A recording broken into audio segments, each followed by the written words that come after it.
نحمدہ ونصلی علی رسولہ الکریم اما بعد فاعوذ باللہ من الشیطان الرجیم بسم اللہ الرحمن الرحیم عن ابی ہریرہ قال قال رسول اللہ صلی اللہ علیہ وسلم قال من کان لہ ساعة ولم یزہق فلا یقربن مصلانا۔ حضرت ابو ہریرہ رضی اللہ تعالیٰ عنہ سے روایت ہے کہ رسول اللہ صلی اللہ علیہ وسلم نے فرمایا، جس کے پاس گنجائش ہے، طاقت ہے، اس کے باوجود وہ قربانی نہیں کرتا تو وہ ہماری عیدگاہ کے قریب بھی نہ آئے۔ پوری ملت اسلامیہ شریعت کا ایک اہم شعار اور حضرت ابراہیم علیہ السلام کی یاد مناتی ہے۔ انہی میں ایک شخص جسے خدا نے سب کچھ دیا ہے، مال دیا ہے، آسانی سے اس اہم سنت میں حصہ لے سکتا ہے۔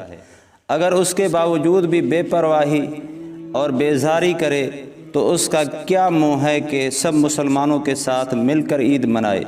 بہت سے لوگ باوجود وسعت کے قربانی نہیں کرتے، خاص کر دیہات کے لوگ اس میں بہت غفلت کرتے ہیں۔ حالانکہ حدیث شریف میں ہے کہ جو صاحب وسعت قربانی نہ کرے وہ ہمارے عیدگاہ کے قریب نہ آئے، اور یہ معلوم ہے کہ عیدگاہ میں وہ لوگ جاتے ہیں جو مسلمان ہیں، اور عیدگاہ سے لا تعلقی اور دوری انہی کو ہے جو کافر ہیں۔ اب غور کرنا چاہیے کہ حدیث شریف میں قربانی نہ کرنے والوں کے لیے کس قدر سخت اور شدید وعید آئی ہے۔ اور کچھ جگہوں پر ایسا بھی ہوتا ہے کہ ہر سال قربانی کرتے ہیں، بکرا ہے یا دمبا ہے یا کوئی حصہ ملا کر کہاں پر قربانی کرتے ہیں، لیکن تھوڑا اگر مال میں کمی ہو جائے تو وہ صاحب نصاب مالدار ہو کر یہ کہتے ہیں کہ ہر سال تو قربانی کرتے ہیں، اگر اس سال قربانی نہیں کی تو کیا ہوا؟ تو یہ بڑا گناہ ہے۔ اگر صاحب نصاب یعنی مالدار قربانی نہیں کرتا تو وہ گناہگار ہوتا ہے۔ دین اسلام ایک کامل دین ہے جس میں انسان کی قیامت تک ضروریات وغیرہ کا خیال رکھا گیا ہے۔ قربانی کے باب میں شریعت کی دی ہوئی رعایتوں اور گنجائش کا استعمال کرنے کی بنا پر ایسا ہوتا ہے۔ افضل تو یہ ہے کہ صاحب نصاب ایک بکرا، دمبا وغیرہ قربانی کے لیے خرید لے۔ اگر دمبے کی یا طاقت تو ہے لیکن ہمت نہیں ہے، حوصلہ نہیں ہے، تو شریعت میں آسانی ہے تو کہیں پر حصہ لگا لے۔ اگر کہیں پر قربانی میں حصہ اس کو نہیں مل رہا تو آج کل آسانی ہے، مدارس میں علماء اکرام ایک مشترکہ قربانی کرتے ہیں، آپ وہاں پر حصہ ڈال کر اور اس میں بڑا اجر عظیم آپ کما سکتے ہیں، اور اس پر آپ کو ڈبل ثواب ہوگا۔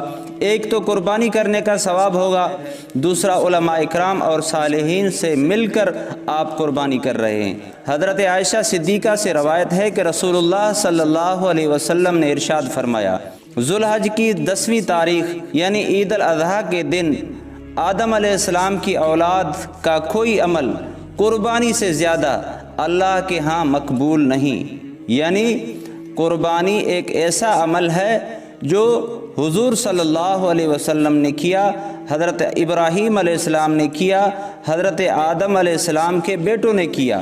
حضرت ابراہیم علیہ السلام نے اپنی طرف سے یہ دکھایا کہ خدا نے ان کے لخت جگر کی جان بچائی۔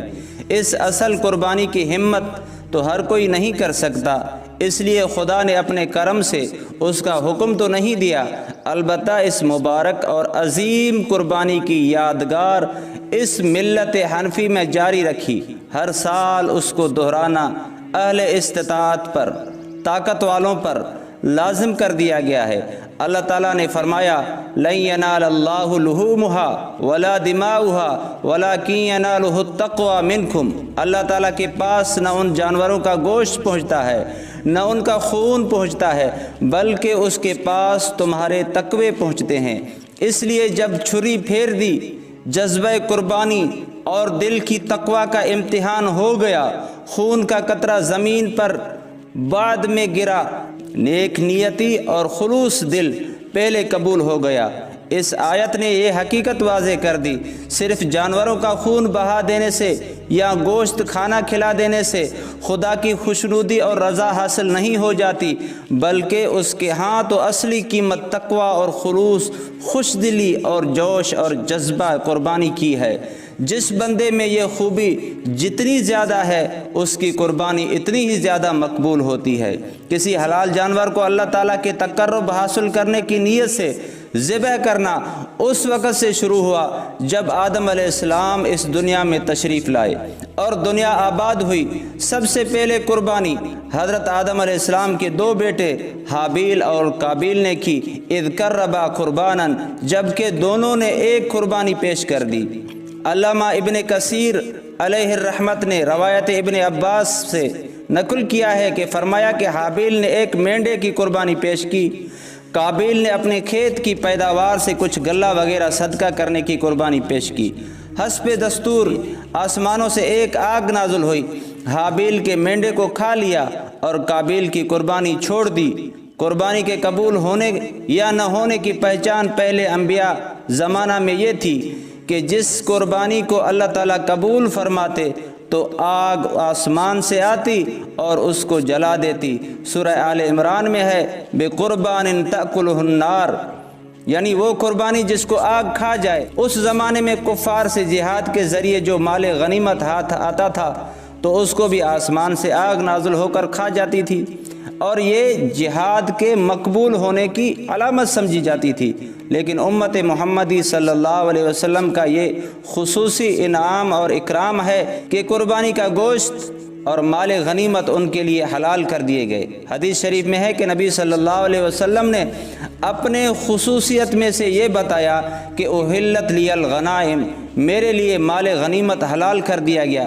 یہی وجہ تھی کہ آپ صلی اللہ علیہ وسلم کے زمانے میں بعض غیر مسلموں نے اسلام نہ قبول کرنے کا یہ بھی عذر پیش کیا کہ پہلے انبیاء علیہ السلام کی قربانیوں کو آگ جلا دیتی تھی، آپ صلی اللہ علیہ وسلم کے زمانے میں ایسا نہیں ہوتا، اس لیے ہم اس وقت تک ایمان نہیں لائیں گے جب تک یہ صورت نہ ہو۔ تو سورہ مائدہ میں اس عذر کو اللہ تبارک و تعالیٰ نے توڑ دیا۔ جن انبیاء علیہ السلام کے زمانے میں قربانیوں کو آگ کھایا کرتی تھی ان پر آپ کون سا ایمان لایا تھا؟ ان پر تو آپ نے ایمان نہیں لایا، ان کو تو آپ نے جھٹلایا، بلکہ ان کے قتل کرنے کے آپ پیچھے لگ گئے۔ بعض انبیاء کو آپ نے قتل کیا تھا، تو بلکہ یہ ہیلہ آپ کا قبول نہیں۔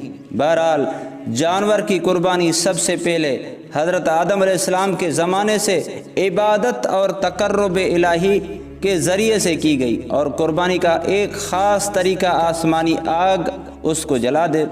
یہ خاتم الانبیاء حضرت محمد مصطفیٰ صلی اللہ علیہ وسلم کے زمانے تک تمام انبیاء سابقین دور تک مشہور رہا۔ قربانی اہم عبادت اور شعار اسلام میں سے ہے۔ زمانہ جاہلیت میں بھی اس کو عبادت سمجھا جاتا تھا، مگر بتوں کے نام پر قربانی کرتے تھے۔ اس طرح آج تک دوسرے مذاہب میں بھی قربانی کے رسم رواج ہیں، بتوں کے نام پر یا مسیح کے نام پر قربانی کرتے ہیں۔ سورہ کوثر پارہ ام میں اللہ تعالیٰ نے حکم دیا ہے کہ جس طرح نماز اللہ کے سوا کسی کے لیے نہیں ہو سکتی تو قربانی بھی اللہ کے سوا کسی کے لیے نہیں ہو سکتی۔ رسول اللہ صلی اللہ علیہ وسلم نے ہجرت کے بعد 10 سال تک مدینہ طیبہ میں قیام فرمایا، ہر سال پابندی سے قربانی فرماتے تھے، جس سے معلوم ہوا کہ قربانی مکہ معظمہ کے لیے خاص نہیں تھی، بلکہ ہر شخص پر ہر شہر میں جس پر وہ قربانی کے شرائط واجب ہیں اور مسلمانوں کو اس کی تاکید فرماتے تھے۔ اس لیے جمہور علماء کے نزدیک قربانی واجب ہے۔ اصل میں قربانی کی حقیقت تو یہ تھی کہ عاشق اپنے ذات کو خود اللہ تعالیٰ کی درگاہ میں قربان کر دے، مگر اللہ تعالیٰ کی رحمت دیکھیے ان کو یہ گوارا نہ ہوا، اس لیے حکم دیا کہ تم جانور کو ذبح کر دو، ہم یہی سمجھیں گے کہ تم نے خود اپنے آپ کو قربان کر دیا۔ چنانچہ حضرت ابراہیم علیہ السلام کی طرف سے خواب کے ذریعے بشارت دی گئی، حضرت اسماعیل علیہ السلام کی قربانی پیش کریں۔ اب دیکھیں کہ یہ حکم اول تو اولاد کے بارے میں دیا گیا، اور اولاد بھی کیسی فرزند جو لاڈلے فرزند، نہ خلف نہیں نہ پیچھے کوئی اولاد ہے، بلکہ نبی معصوم، ایسی سچی قربانی کرنا بڑا مشکل ہے۔ حقیقت میں انسان اپنی آپ کو قربان کرنا اتنا مشکل کام نہیں جتنا اپنے ہاتھ سے اپنے بیٹے کو قربان کرنا سخت مشکل ہے۔ مگر چونکہ حکم خداوندی تھا اس لیے آپ نے اپنے بیٹے کی محبت پر حکم خداوندی کو مقدم رکھتے ہوئے فرمان الہی کے سامنے تسلیم کر دیا۔ حضرت ابراہیم علیہ السلام نے حضرت اسماعیل علیہ السلام کو منا کے میدان میں لے کر فرمایا، بیٹا مجھے خدا نے حکم دیا ہے کہ میں تجھ کو ذبح کروں۔ تو اسماعیل علیہ السلام نے فوراً کہا، افعل ما تؤمر، یعنی آپ کو جو حکم ہے وہ پورا کریں۔ اگر میری جان کی ضرورت ہے تو ایک جان کیا، اگر 1000 جانیں بھی ہوں وہ میں اللہ کی راہ میں قربان کر دوں گا۔ چنانچہ حضرت ابراہیم علیہ السلام نے رسیوں سے پہلے ان کے ہاتھ پاؤں باندھے، پھر چھری تیز کی۔ اب بیٹا بھی خوش ہے کہ میں خدا کی راہ میں قربان ہو رہا ہوں، ادھر باپ بھی خوش ہے میں اپنے ہاتھ سے بیٹے کی قربانی کر رہا ہوں۔ چنانچہ خداوندی حکم کی تعمیل میں اپنے بیٹے کے گردن پر چھری چلا دی۔ جب چھری کند ہو گئی تو اس وقت خدا کا حکم آیا، قد صدقت الرؤیا انا کذالک نجزی المحسنین، ہم نے اس کے عوض جنت سے ایک مینڈا بھیجا اور تمہارے بیٹے کی جان بچا دی اور آپ نے اس کو قربانی کر دی۔ چنانچہ اسی دن سے اونٹ، بیس، گائے، مینڈا، بکرا وغیرہ کی قربانی کے لیے فدیہ مقرر کر دیا گیا، یعنی جو بندہ جانور کی قربانی کرتا ہے گویا کہ اپنے بیٹے کی قربانی کرتا ہے، گویا کہ اپنی جان کی قربانی کرتا ہے۔ تو اللہ تبارک و تعالیٰ سے دعا ہے کہ اللہ تبارک و تعالیٰ ہم سب کو سنت ابراہیم پر عمل کرنے کی توفیق عطا فرمائے، قربانی کرنے کی توفیق عطا فرمائے، دین پر عمل کرنے کی توفیق عطا فرمائے۔ وما علینا